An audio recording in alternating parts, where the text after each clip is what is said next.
Peggy 16.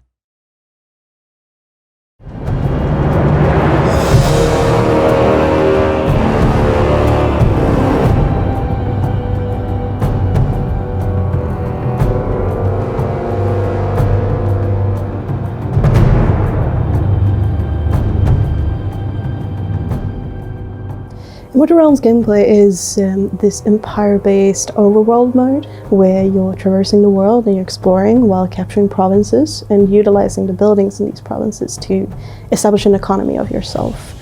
You can recruit units, you can find items and find important things for yourself, find small bosses that you can fight. When you're on the overworld, most of the time you'll be running around and capturing provinces. Capturing a province is like the primary mechanic of actually building your empire. And so in the overworld we have a bunch of different actions you can take with a lord, and it sort of depends on what province you're in. So if you stamp into a new province, you can claim it, and then if it's a city, let's say, you can either choose to feed on the population there to gain some extra blood, or you can choose to upgrade the province to have it like grow faster or have a higher population limit or such. Or if you find a unit recruitment building, you can recruit new units to your armies. And it sort of depends on what building you find. We have a lot of different buildings in the game that just lets you, well, do different things, I guess. You can get new cards, you can get items for your lords, you can equip them with to make them stronger, you can recruit new units, get more blood income, get an overview of like what's going on in the game. So you'll be running around a lot, claiming provinces, then recruiting new lords, getting new armies, and just like expanding. There are certain provinces that have new upgrades. These upgrades will have a special effect on your army once this army interacts with that province. An example would be that the army, upon ending the turn in that province, would gain an extra action point. Another effect would be that units recruited in that province would get more experience upon recruitment.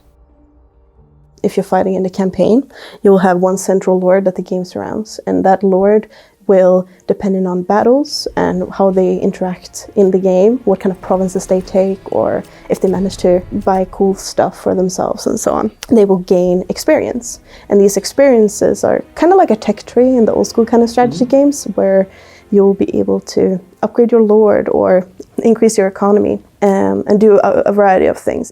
Each lord track their own level, so they start at level 1 and end at level 10. And as you level them up, they unlock new traits, so they get stronger in different ways. And as you level a lord up, you can also choose to unlock new spell cards, and you can upgrade some spell cards and do that sort of stuff, so they actually become stronger in combat that way as well.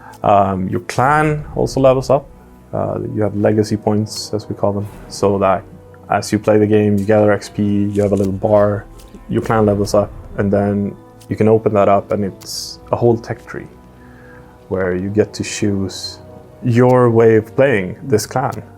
Do you want to focus on some more economy upgrades? Do you want to focus on like, let's make the lords really strong? Do you want to focus on let's get better units into play? Or do you want to make certain stuff cheap to do, perhaps? You know, different avenues of approaching gameplay, I guess. Shrines are capture points on the battle map that will offer your units bonuses upon capturing them. These bonuses grant your units special abilities, like restoring mana on a kill or lifesteal, and can help you turn the tide in a battle. Right, so there is definitely a certain amount of depth in the combat where the player will most of the time have a lord. You could fight with separate units as well, but most of the time you will carry a lord with you into the combat. And each fight there will be a certain passive effect that kind of drives your lord, and if you follow that effect's kind of goal, you'll be able to achieve bonuses or buffs throughout the battle, which is a quite interesting addition for me because it kind of guides you in a way that this could be a potential way of playing if you wanted these buffs, and if not, you don't have to. We're always looking for the feedback from our players, and based on that, we can improve the game. I think that it's very valuable to work together with them, and we want to continue doing that even after the release of the game.